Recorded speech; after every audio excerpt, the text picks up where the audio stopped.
Welcome to Massive Late Fee. And now your hosts, Mark and Carol. Well, hello everyone. Welcome back to Massive Late Fee. My name is Mark. With me as always is my girlfriend Carol. How are you doing, Carol? Hey, what's up, Mark? Weirdo. Not much. It's been a good week here. It is April 13th, 1996. And we're coming at you. We got lots of news today. I kind of tried to do you know how on, I don't know if you've noticed or not, but on that show Friends, Joey has a thing that he says. How you doing? Yeah. How you doing? So I said, how are you doing? I think you gotta get rid of the R. How you doing? How you doing? How you doing? With me as always is my girlfriend Carol. How you doing, Carol? Hey, what's up? It really changes your hey, what's up too. Oh, but lots of news. One thing that I'm very excited about is the new Kids in the Hall movie, Brain Candy. Now, how familiar are you, Carol, with the Kids in the Hall? Not at all. So, I'm going to explain that they got their name from, I think it was Sid Caesar. Okay. Sid Caesar on his program, whenever he would do a joke that didn't go over, that bombs people didn't laugh at, he would say, oh, that one was written by the Kids in the Hall out there. So, that's where they got the name for their stand-up group. That's funny. Yeah. But I love this show. It aired on CBC near us. That's the Canadian Broadcasting Channel. And we get that here in Michigan. So they would air on that, and that's kind of how I got exposed to it. And then eventually it went onto HBO, I think, which is probably why you didn't see it because you don't do cable. Right. And then I think Comedy Central airs some of the episodes sometimes as well. Yeah. Nope. Don't watch Comedy Central or HBO. No, don't have cable. I am sad and poor. I think CBS did it for a while, too. I think they had some kind of deal with CBS. But anyway, a very funny sketch comedy show from five very funny people. Dave Foley, who's on News Radio now. Scott Thompson, who they talked to in this article. Kevin McDonald. Bruce McCullough. And I can't think of... Dave Foley, Scott Thompson, Bruce McCullough, Kevin McDonald, and I think it's another Scott. I have no idea. And I can't think of his name off the top of my head for some reason. Oh my god. Oh no, Mark McKinney. He has the same name as me. Okay. Although my last name's not McKinney, everybody. But Mark McKinney, yeah. So, anyway, they have this new movie coming out called Brain Candy. And it says, Kids in the Halls, Scott Thompson, brings out new characters in movie. Basically, what they do is there's a lot of kind of British Canadian style humor where they make fun of the Queen a lot, and then the royal family and stuff like that. They dress in drag, so they dress in women's clothes because they play all the characters. Okay. And that's played up for laughs because that's a big British thing, is like... whoa, a man in a woman's dress. Oh, it's so funny. Didn't you do that once? What are you talking about? You know what I'm talking about. Did I go on a sketch comedy show dressed up in a dress? No, I think... I've never been on television. Didn't you go to, I don't know, Meyer dressed up in a dress? Yeah, I did do that. So. What's your point? No point. Just letting the people know what's up. Didn't you wear men's underwear one time? No. No, okay. Sorry, I took a shot.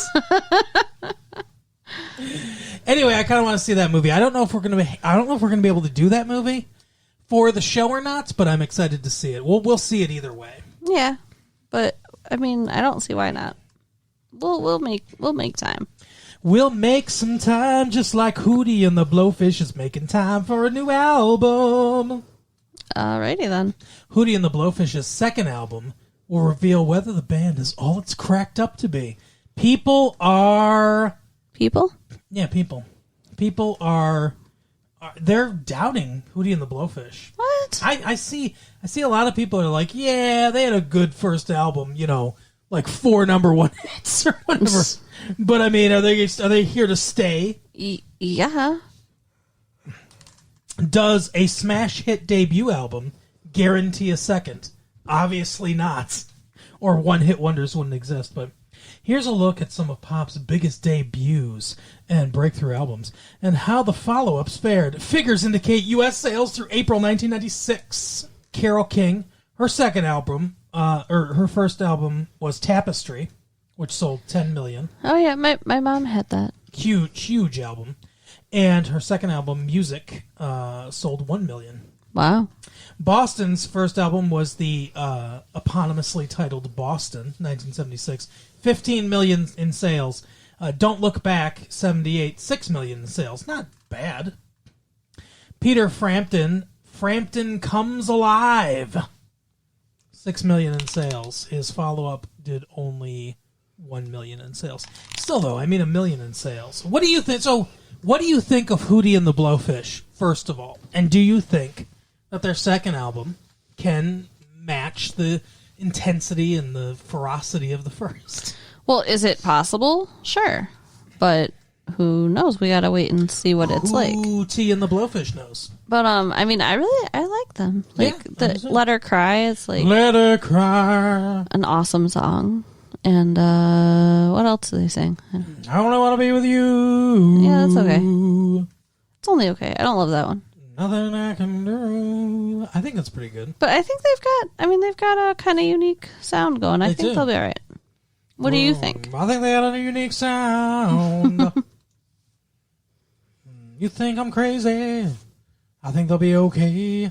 No, I think they're fine. They kind of they remind me a little bit of country almost in certain ways. The way he sings, yeah, I can see that. The way that dude sings is a little country, but a little bit country. Yeah, but also a little bit rock and roll. No, I think obviously they've had an enormous year in music last year and into this year, and I don't think their second album will be as huge of a smash as the first one, but I think they have a chance to have some, solid songs. And that's the thing is, like, you can have a huge, like, Carole King's still known just because Tapestry did huge numbers and her second album didn't do as big of numbers doesn't mean that Carole King, faded away. She was not a one-hit wonder. She had a very successful career in music. All those bands did. Yeah. Peter Frampton, Boston, they all did. And if you can ride the high of a smash debut and then have consistently good songs and consistently charting songs after that, even if it's only like 1 or 2 per album, you'll be fine. That's a good way of looking at it. You'll have a very good career. So they don't need to replicate that. They just need to keep it going. Yes. Speaking of things, what are we speaking about there? Are your lips working? Well, this guy's lips won't be working, I don't think. There's a new sport coming around. What? It is called the Ultimate Fighting Championship, or UFC. Isn't it just like wrestling? No, not at all. It's making its way to Detroit. Apparently, it's like there's basically no rules, right? It says the ultimate blood sport, ? And it says on May 17th, 6 pairs of men will lock themselves in an octagonal metal cage in Cobo Arena. And in bouts virtually devoid of rules, club, strangle, knee, headbutt, punch, and kick each other into bloody unconsciousness or submission. Oh my God. Yeah, it's basically like, so that's why they call it ultimate fighting. It's, first of all, it's totally real. It's not like wrestling. It's not fake. It's 100% real. And it's not like boxing where you can just punch, and it's not like kickboxing where you can, punch and kick. You can do anything. There are wrestling holds in there. So can they bite? I don't think you can bite, but you can kick and punch and stuff pretty much anywhere. I don't know. You might not be able to do groin. And I don't know about kidney punches. I mean, those are, those are dangerous. But pretty much everything else. And like there are people. I've seen a little bit of this because some of my friends are into this. Ugh. And it's not for me. I've never been like, I liked boxing a little bit, and there's a science to boxing, but I've never even been that big of a boxing fan, let alone this, which goes much farther. But there are people that will do some like martial arts type stuff. Mm-hmm. They'll do like judo's a big one, I guess, because judo's a lot of grappling and things like that, a lot of holds. Okay. And so people will do that. They have just different styles, basically. Mm-hmm. And what they're trying to do is make someone give up, submit, or knock somebody out to where they can't stand up. There's no standing 10 count. There's no knockdown 3 times and it's a technical knockout. Someone needs to go unconscious or give up. That's how it's won. Why would anyone want to do that? That sounds terrible. I don't know. There are people that they're, aggression, adrenaline-filled guys that are up there. I guess one of the big ones is Dan the Beast Severin of Coldwater. He's going to take part in the bout on the 17th. Some 8,000 tickets have already been sold. Well, that's 8,000 people that make me a little sick. Children may attend if accompanied by an adult. What? Yeah, exactly. Can you think about it? I can think about it. I don't want to. Olympia Arenas Incorporated, owned by Pizza King Mike Ilitch, booked to the Cobo Affair. A company representative described the event as not necessarily Sesame Street Live, but promised a real exciting evening.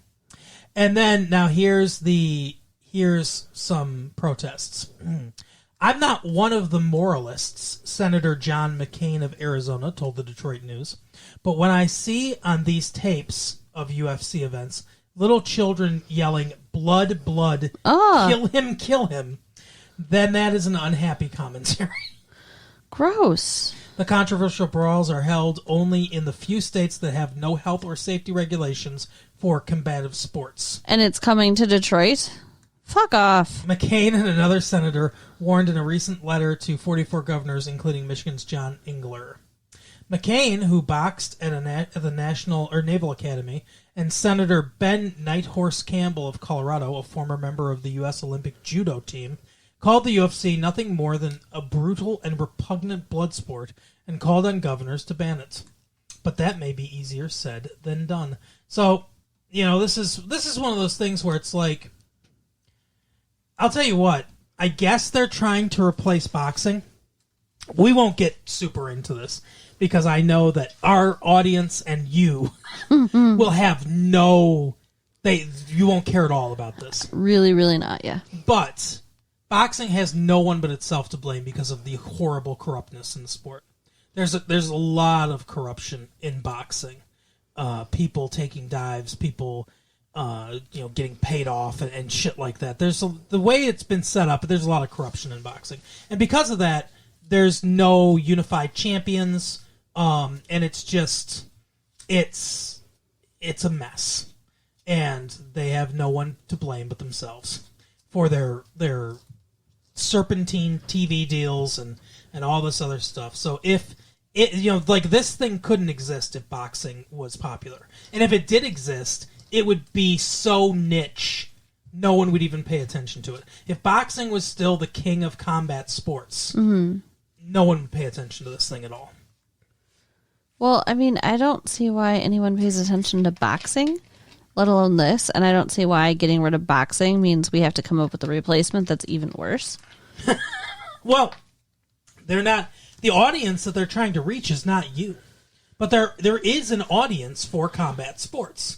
It's not me either. I don't really care that much about it. But there is an audience for this kind of stuff. I liked playing the video game Mortal Kombat. Mortal Kombat! But, not real life. I wouldn't want it in real life. Yeah, well, that's kind of what it's like. Well, it's stupid. Finish him. Come over here. And apparently there are little children there screaming, blood, blood, kill him. That's awesome. Yeah, it's no good. That does not make me happy.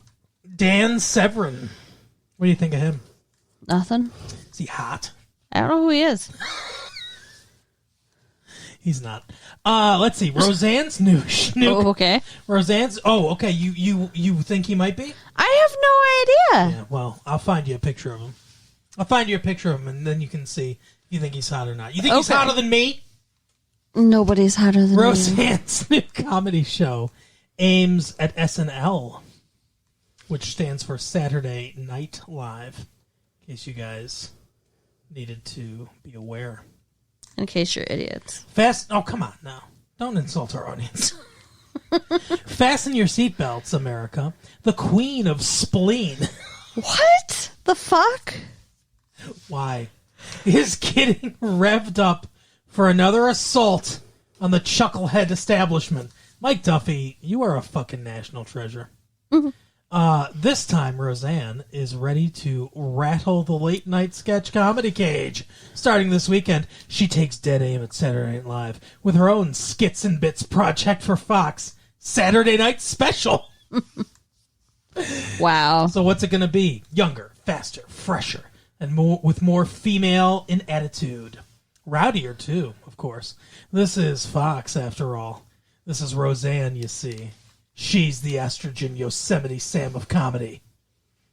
Wow. What? We'd like the look of the show to be Laugh-In meets MTV, Roseanne said. Well, that doesn't... that sounds super edgy.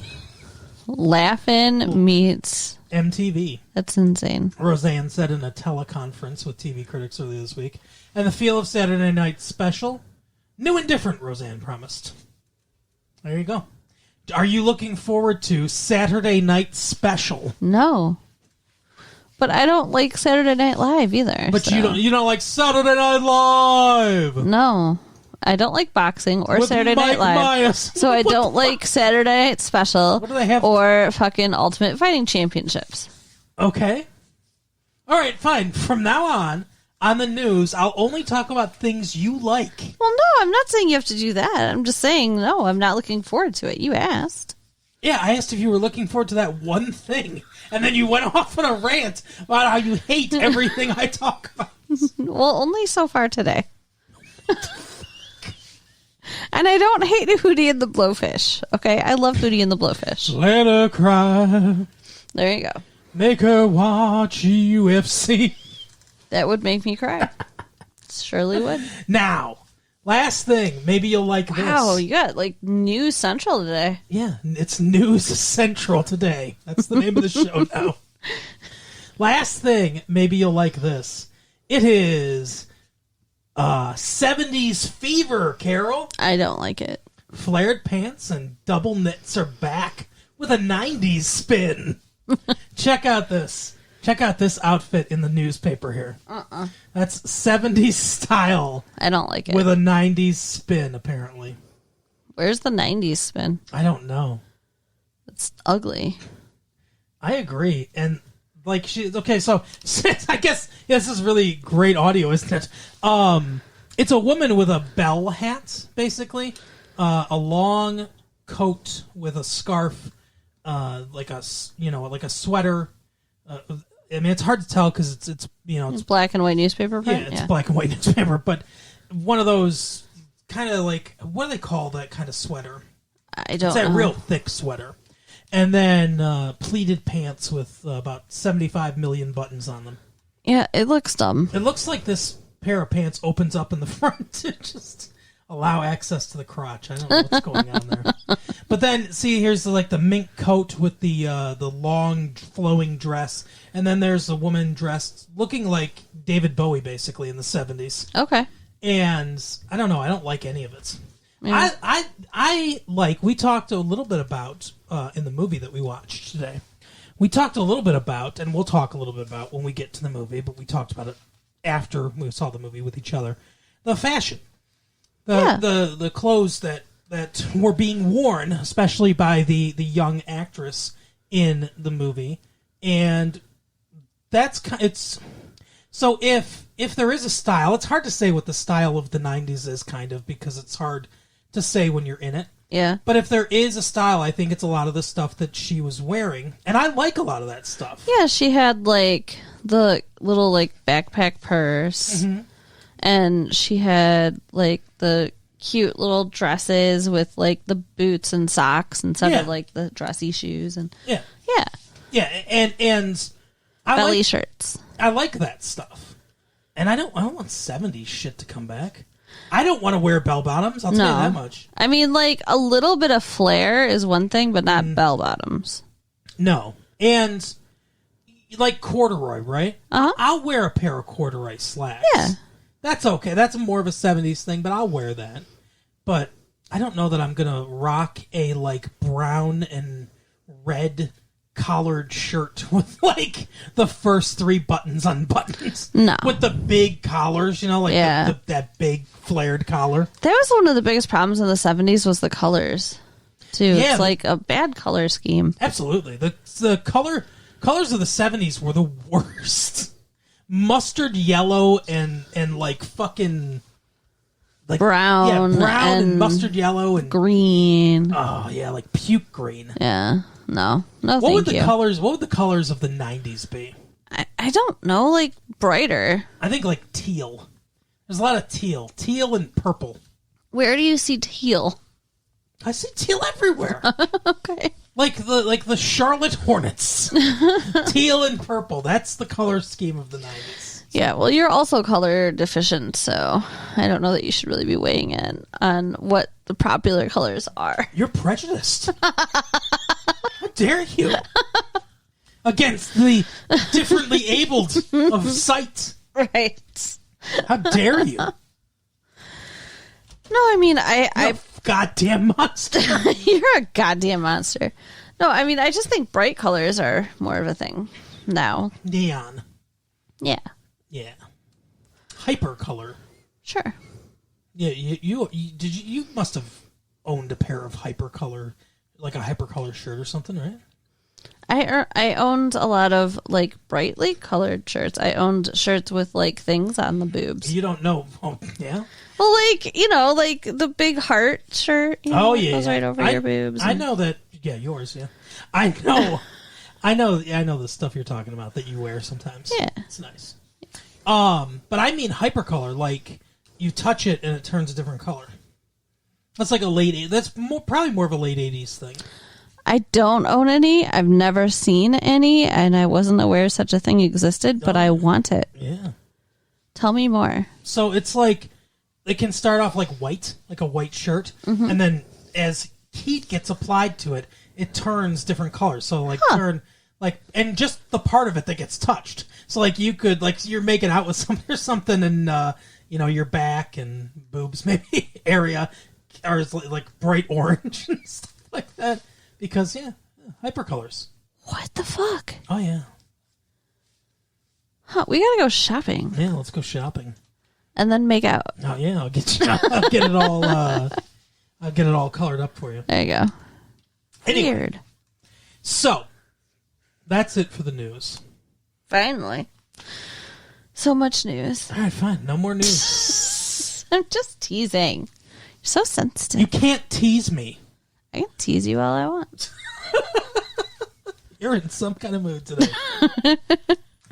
Tell us about the television show that we watched.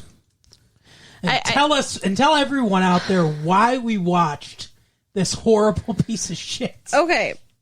It's called Kindred the Embraced. Yeah. It's based on Vampire the Masquerade, which is a White Wolf role-playing game. One of those role-playing games. Yeah, it's one of those with the dice and shit like that you play. Well, I haven't played this one. I just really, really want to. Yeah. I think it sounds cool. I have the book. I've read the book. What's your favorite? You say I like riffs. I like to be a juicer with 20 beauty. That's you. What in the fuck are you? What? You fucking nerd. What? Riffs? What are you talking about? What's a riff? Anyway, go ahead. No, what's a riff? What are you talking about? It's a role-playing game. Okay. Is it, like, popular right now? Because I don't think so. Mike plays it. Okay. For sure, Mike plays it. Anyways, They made this show based on this role-playing game. And when I read the book about the role-playing game and the rules and the different, there's vampire clans, and like the prince is kind of like the president of the night world, and it's underground, and like they like live amongst humans, but humans don't know about them, and you know, like there's this whole like world, right? It all sounded really cool. And and they took this really cool idea and they made it terrible. Oh, how'd they make it terrible? Well, who produced it? It's on Fox. Just to set everybody up, it's on Fox. And I guess this is partially my fault too, because I read Mike Duffy's horrible, or his criticism of the show last week, and all Carol heard, not any of the terrible things he said about it or anything. All she heard was vampire. It's like a dog hearing like outside or something like that, or walk. It's like vampire. Hey now, that's mean. So now we had to see it. I'm sorry. Okay, It was not good. What was it like? Who produced it? The same person that produces Beverly Hills 90210, but I can't think of Aaron Spelling. Yes, that one. So, I mean, you'd think that it would be better, right? But no. Better than what? Than it is. Why? Because Aaron Spelling produced it? Yeah. Yeah. He's known for the best in television. Beverly Hills 90210, thank you. Exactly. But Charlie's Angels, thank you. But they made it Cheryl like Ladd. A soap opera. Yeah, they did. It's like not a good soap opera, like a daytime soap opera. It's like a mix of Dark Shadows, All My Children, and Melrose Place. And Melrose Place was not good either. I don't know about Dark Shadows. I actually liked All My Children, but still, you don't expect to see that in primetime television. Let me tell you something. I think there's been 4 episodes of this so far, this show. And the episodes rank from shit to fucking shit. Yeah, it's not good. And like, okay, so there's this dude who is the prince, who's like in charge of everybody. Who is? So here's another thing too. By the way, I barely know what happened. Yeah, I know on the show. I know you were distracted. But I was getting a massage. Yeah, but prostate massage.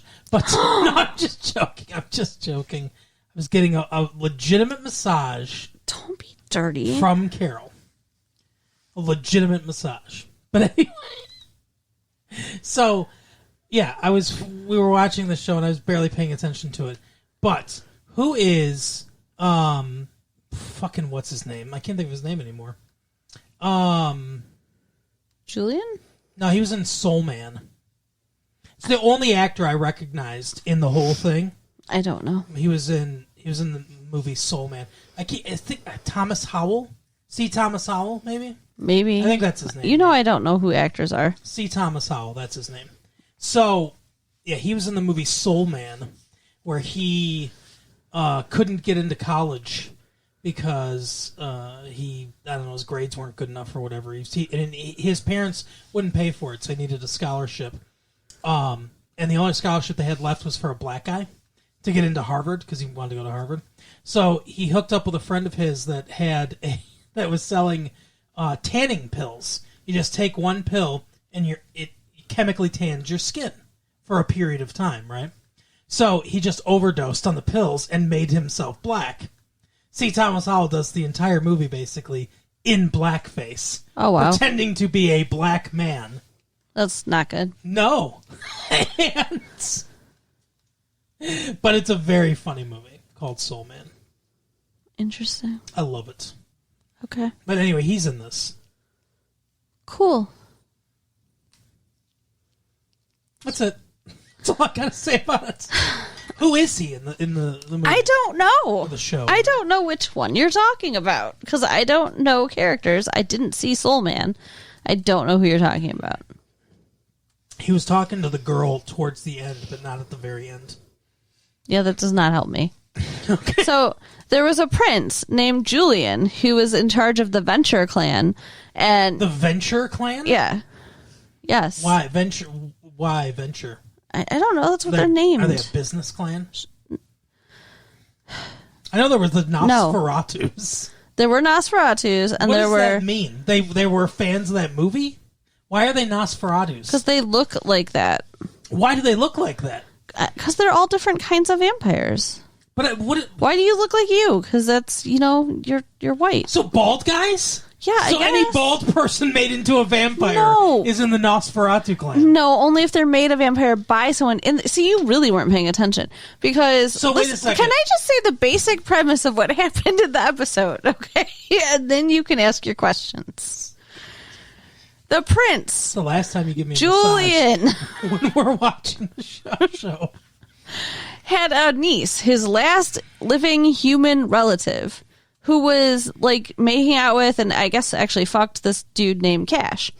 Oh my god. And Johnny Cash. Cash asked him if he could embrace her, like make her a vampire. Yeah, they kept saying embrace. That's what it means. So to bite. Yeah. No, not just a bite, to make a vampire. There is a difference. Okay. So like it's like a hug. When a vampire loves a human very much, Oh my god. they embrace them. And then a stork brings a pair of fangs. He got his permission to turn his niece into a vampire. Now, they're all in the same clan. He's turning his own niece into a vampire? No. The Cash got the prince's permission to turn the prince's niece into a vampire. Okay. They're all in the same clan, so she would have been part of their clan. But they're trying, the Baja or whatever is trying to start... Baja. That's the Mexican Bruja. vampires. Bruja. No, Bruja. A man with a Baja. The Bruja guys. Okay. We're trying to Bruja. start a war with the other clan. So they like made her into a vampire, which made her be part of their clan, because whichever kind of vampire makes you, you're part of their clan. Okay. And that's the basic premise of the show. Okay. So that's... But there's just different... It's like they're different races of vampires. Yeah. Interesting. So that's why the episode was called Romeo and Juliet. Just like Romeo and Juliet. Kindred Because embraced. Cassius Clay. It's part of the Venture clan, and then this girl, who I don't remember her name, got made into the other clan, and they're supposed to like hate each other. Okay. But, they still love each other. Oh. All right. Well, how did the kid figure into it? I don't know. That was like a B plot that probably was going on from before, but the kid had cancer, and the Nosferatu vampire, who's like creepy and can't really, go out and be around people, Right. had like kidnapped him or something to save him because there was some other vampire that was a doctor that was actually drinking his blood. Oh, my God. Anyway, he cured him from his cancer and gave him back. Nice. You didn't know any of that, did you? I know he cured him of his cancer. Okay. Because he put something in his mouth and then stroked his lips. Wow. And said, hey, this'll make you feel better. You're such an asshole. Well, that's what he did. But you made it sound gross. It was not gross. No, he was such a nice guy.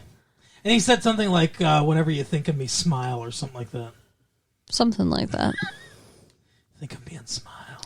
The leader, though, of the Bruja! the Bruja clan looked like Arnold Schwarzenegger, but He did. like, I don't know, Like a C-grade. lesser version of him. C-grade Schwarzenegger. Right? He was weird. I mean, he looked like he was sculpted out of like I don't know, some kind of weird rock or clay or something. He didn't look like a person. He was too jagged. We're going to get these vampires. It was These really weird. Nosferatus. And We like, can't abide by them. honestly, I think he should have narrated. yeah. I mean, honestly, like, it's terrible. It's a terrible show, and we're not going to is. watch anymore. But Oh, thank God. if we had started at the beginning, I might watch it by myself. But I feel like I'm kind of lost. I so. enjoyed the hour.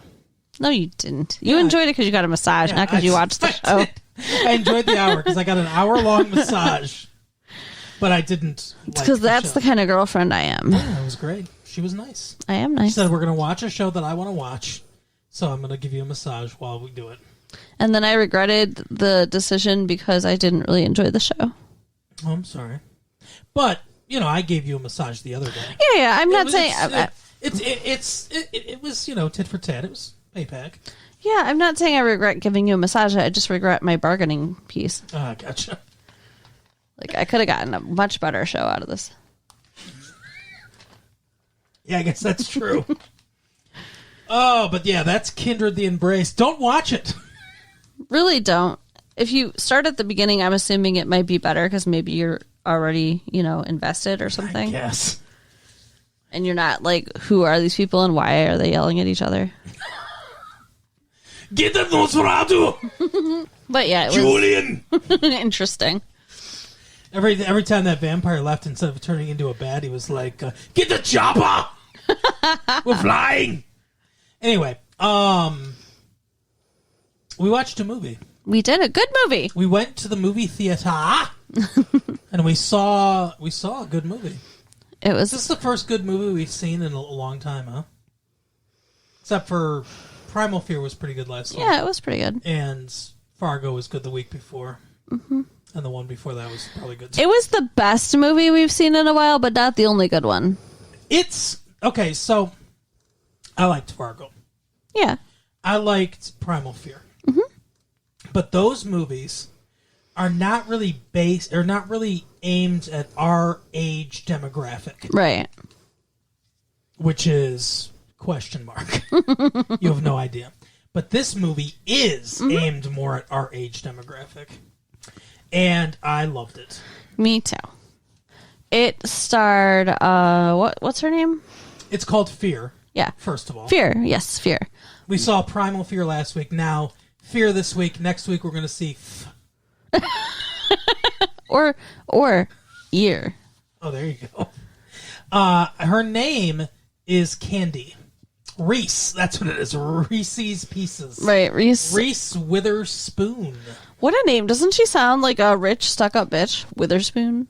Like Silver Witherspoon definitely does. Yeah. I don't know if any rich person would name their child Reese, but... Witherspoon. Witherspoon. Of the New England Witherspoons. Right. Very droll. She seems like she's not from Connecticut, though. No, she seems... Maybe a little southernish, almost. Yeah. Or like Midwesty. I like her. And then there's... she's cute, for sure.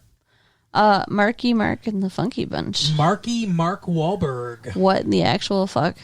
Yeah. Who knew he could act? Well, yeah.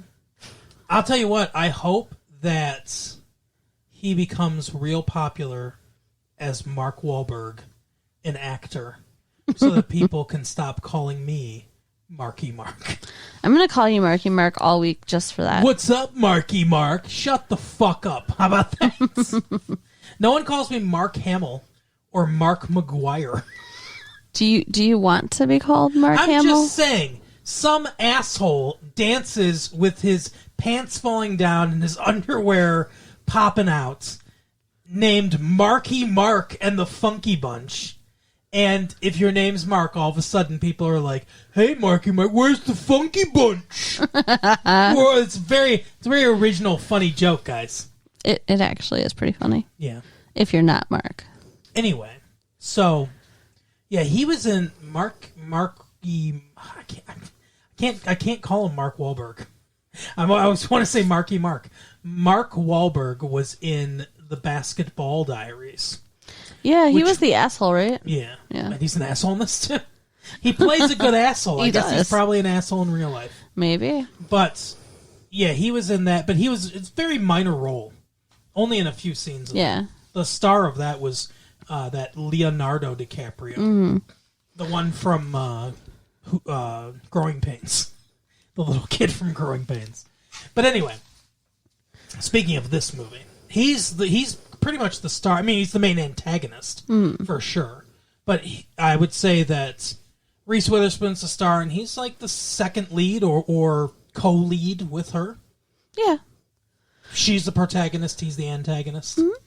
And, yeah, he's good. He's good this movie. He really is.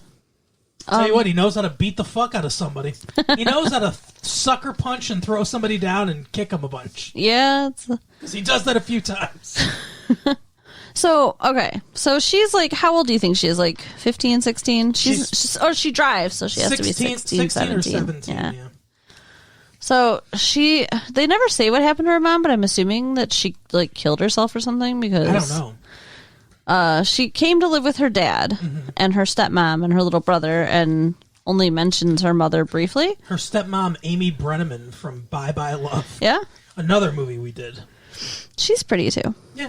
Lots of pretty people in this movie. Yeah, it's weird. Hollywood hires pretty people for some reason. They also got Alyssa Milano.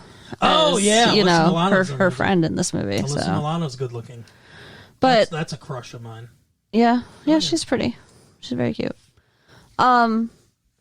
So she meets Marky Mark and starts dating him at a pool hall or something, or a concert. Well, first they met at a pool. It looked more like a coffee house, but then it had pool tables. So. Yeah, I think it was a coffee house. She kind of sees him across the room. Yeah, they make eye contact. It's a caribou coffee situation.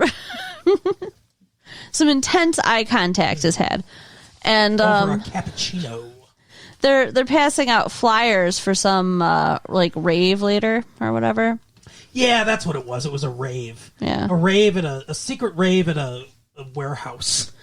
And that's a raid with a fucking helicopter. Yeah, like, that was intense. It's like I've been to some raves before. No, I don't think any of the ones I was at got raided, but I have heard of ones that have gotten raided before. Because you're trespassing most of the time, but they just come in like they don't bring the SWAT team.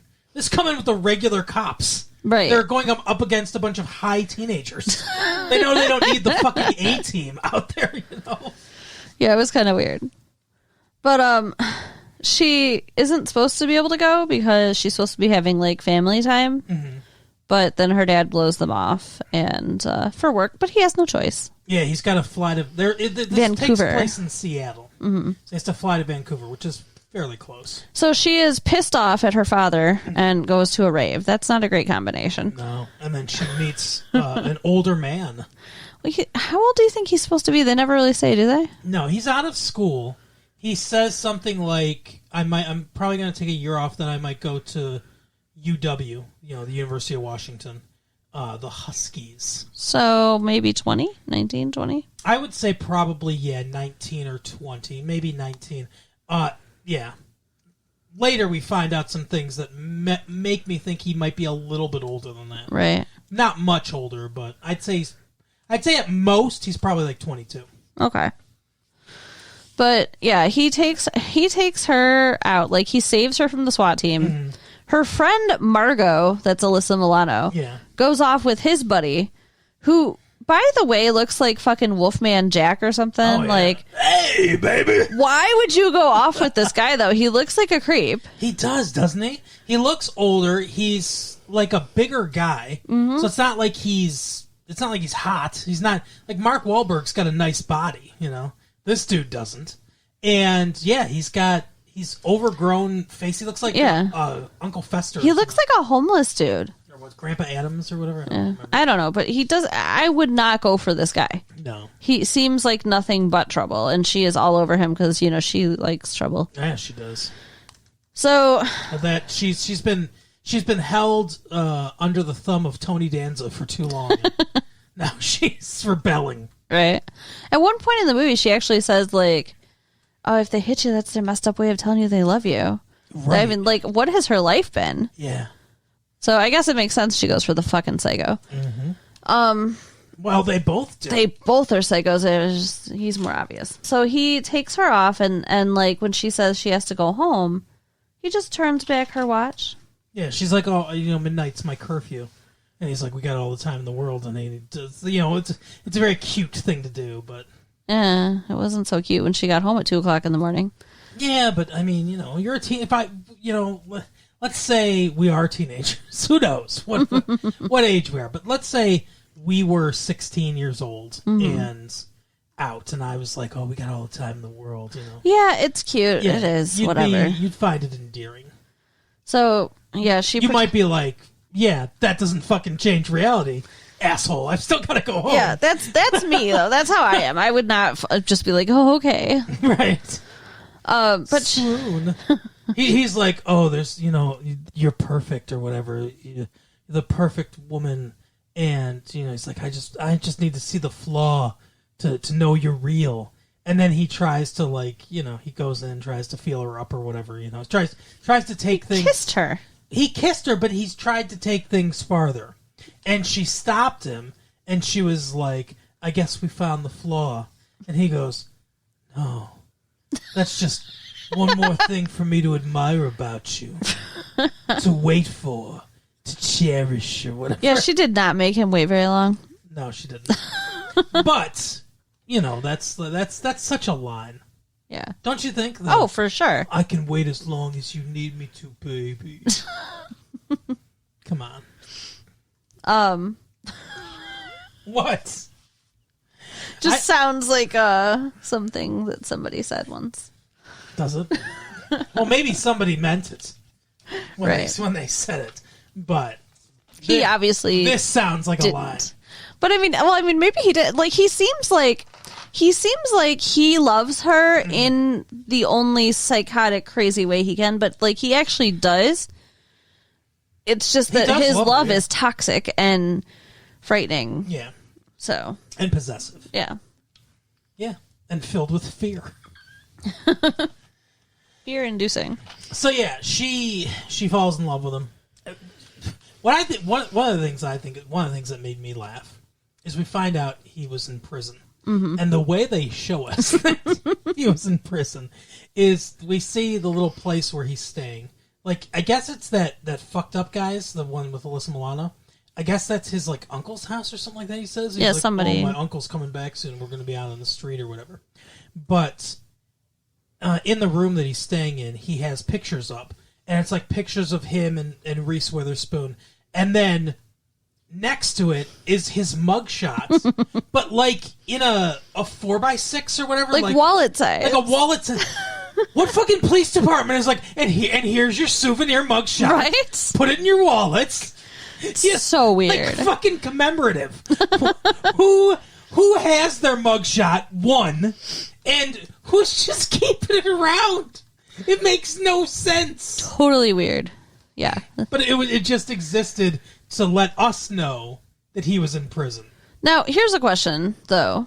Is it possible that it was juvie and not prison? I don't know. Maybe.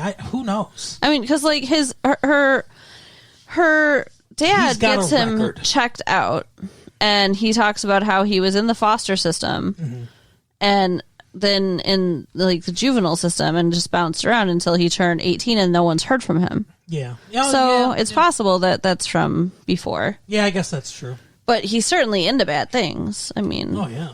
Like they're fingering Reese Witherspoon on a roller coaster. That was quite the scene. That's some bad things. Yeah. They're selling drugs, right? Like I don't know. It sounded like I don't know what they were smoking a lot of crack. They were smoking a lot of crack, yeah. But she doesn't know any of that. Like he's pretending to be something else completely for sure. to her. Yeah, absolutely. And he's stalking her and shit. I mean, even Margot has more of an idea of what's going on, actually, than she does. Well, Margot gets to smoke the crack. Well, I mean, do you think that before that night that she knew? Yeah, probably. I mean, well, no, I don't know. It's hard to say. Because, okay, here's how this shit goes down. Okay. They're hanging out.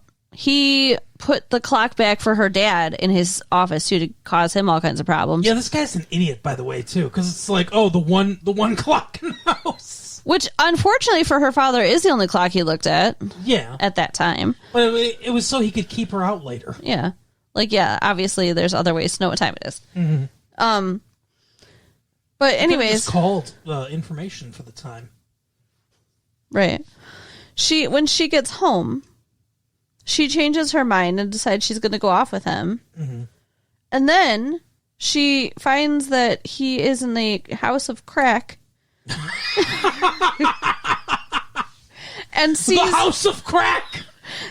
Sees Margot like Crack dry humping her own boyfriend, and then he walks up behind her and it like By he you mean Mark Wahlberg. yeah, grabs her by the hair and like, say you want me. Yeah, and he's like, hey, she's mine or whatever. And he's like, yeah, she's mine now or whatever. And he's like, say you want me. And she's like, she's obviously in pain. Yeah. And everything. And then finally she does say it. And then he just picks her up and carries her off to rape her. And like, for some reason, like, she thinks that means Margot did something wrong. Well, she's mad at Margot, too, yes. I don't like that. That's not fair. I mean, yeah, okay, Margot shouldn't have been smoking crack, but that doesn't mean that, she deserved to get raped. Like, she looked at it like, oh, you fucked my boyfriend, but that's not how that went down. She clearly wasn't a willing participant. Right. But it's like, Reese Witherspoon seemed to think she was. Okay, so let me ask you a question. Mm-hmm. Do you have any criticisms of the movie?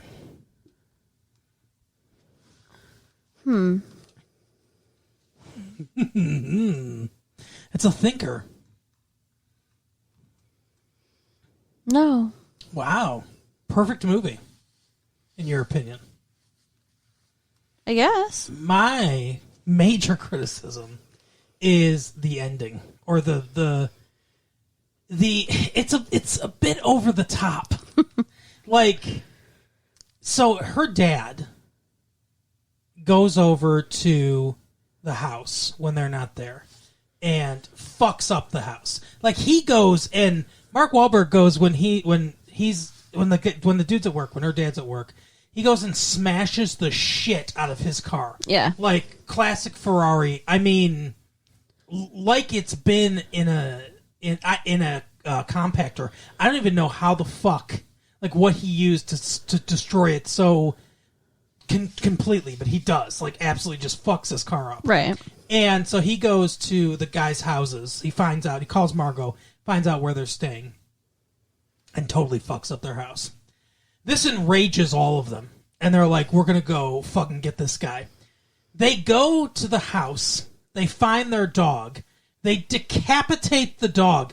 I don't know what the fuck they used to completely cut this dog's head off. It's not, I don't know how many of you have tried it out there, but it's not easy to fucking completely sever a dog's head. And it was a German Shepherd. It's a German Shepherd. It's a huge dog. Yeah. So I don't know what the fuck they used. Like, they just had a saw in hand, and they were able to keep the dog still, or did they knock it out? I'm assuming they killed the dog before they cut its head off. With what, though? It didn't look like, I mean... How much noise would that dog have made if they were trying to cut its head off? Well, it was alive. They shot it or something. But but we didn't hear a gunshot either. What did they do to the dog? I don't know. It doesn't make a lot of sense, right? Right, okay. So they shove this dog head through the doggy door, and they're like, you're next. And they literally turn into like a pack of psychopaths. I mean, turn into, or were they already? Well, it's not fully established. Like, this Mark Wahlberg's like a bad dude, right? Mm-hmm. Like, he's possessive and everything. He eventually, like, he runs after her friend Gary and just snaps his neck. Yeah, first he beat Gary up because he was hugging her. Right. And then later he kills him. Yeah, he snaps his neck. Unrealistic. Yeah. The way they do it. Like, the fact that he was able to overtake him like that, too, like, it seemed supernatural. Yeah, it did. It seemed like Friday the 13th. Yeah. But, like, yeah, they're drug dealers and stuff like that, but we haven't seen them even fight anyone. Let alone, like, they go into this house like they're ready to murder this entire family. Oh, they absolutely were. And don't you think that's a big leap from selling drugs? But we don't know them. We don't know their story. It seemed like it came out of nowhere. It didn't to me, though. Like, Alyssa Milano's creepy dude kept doing this thing where, like, he'd be kissing her, and then he would do the, like, pointing at his eyes and point at her friend, like, I'm looking at you. Like, holy shit, yeah. You know, like I'm gonna get you. Yeah, I guess. I mean, it seemed like it was maybe a little much. If it was just Mark Wahlberg, it wouldn't have been as scary. Well, that's what I'm saying. Like, But it would have been more realistic. Because, like, okay, they get the dad. Because, the dad goes out there for what I don't remember why. And Mark Wahlberg puts his face in the hole they've made in the door and looks at the wife and just nods his head like, yeah, we're going to kill him. And then she's just like, okay, and lets them in. Like, partially because he's not that scary. Like, he has a pre-existing relationship with these people. So she probably doesn't feel as afraid of him as she should. But that should be even scarier to me. Yeah. But I mean, like, I don't know. The fact that you feel like you could trust him, but he's unhinged. Yeah. But he couldn't have overpowered them all on his own. But maybe it didn't have to go down that way at all. Maybe obviously it didn't have to. Maybe it didn't have to be a fucking, like, raid on the house. Like, it was like a fucking riot. I mean, it was insane. I just think the movie did a lot of work being a under-the-skin, subtle, psychological thriller. And then it just went fucking full bore in that last 20 minutes. Yeah. Where it's like, now everything's fucking bananas. Yeah. And I don't know. I think you could have had a more subtle way it ended. I guess. I don't know. I kind of liked the ending. I also would have liked if she had killed him. I think the dad deserved to get the kill. I think that, like, he wanted revenge so bad, and I think that it would have psychologically damaged her to kill a person, whereas I think that it was, like, helpful to her dad to kill him. And I also don't know if I like that the dad was so involved in the storyline. Like, I don't know. I mean, she's not an adult. If she had been, like, 22 years old or something like that, then I guess it probably would have been more appropriate if it was like him against her kind of movie. But because she's underage, the parents being involved makes a lot more sense. Well, yeah, her dad wanted to protect her. That's his job as her dad. They're minor complaints, though. Like, very minor nitpicks. Mm-hmm. And I didn't necessarily hate the ending or anything. Just if I was going to find something to nitpick, it would probably be that. But I love the movie. Like I said, though, at the ending, though, when she stabbed him with like a giant wooden stake or whatever in the back, like, what the fuck was that? And then I don't even know. He was able to keep fighting. That didn't seem realistic. Like, you'd think that he'd have been paralyzed. Yeah, he suffered some injuries that he was...